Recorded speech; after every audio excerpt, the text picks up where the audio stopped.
Okay, well, here we have a user type with two required properties, which they are name and age, and one of them is an optional that is profession.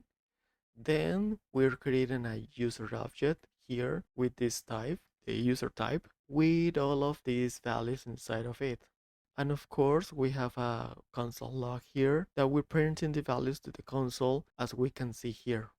Let's say that we want to get the name out of this object. So to do that, I'm going to put this down. Const output defined as a string is user dot not age, it's name. Then I put output to this console log here. And if I run this code, as we can see here, this will give us the name value printed here.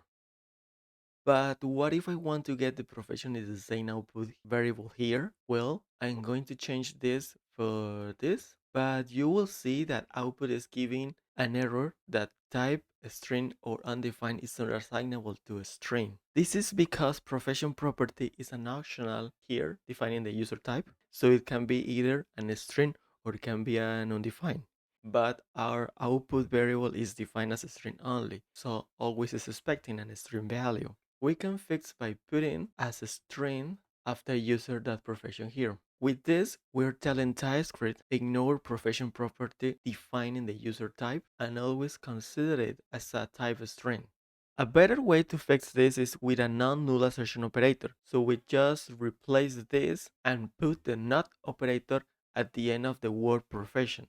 And you will see the error is gone here. This is the non-null assertion operator, which tells TypeScript compiler that keeps the type defined here and remove the null or undefined text from that. So this is equivalent to say that profession here in the user type is required. And if we run this, we will see that the error is gone and profession is being printed to console here.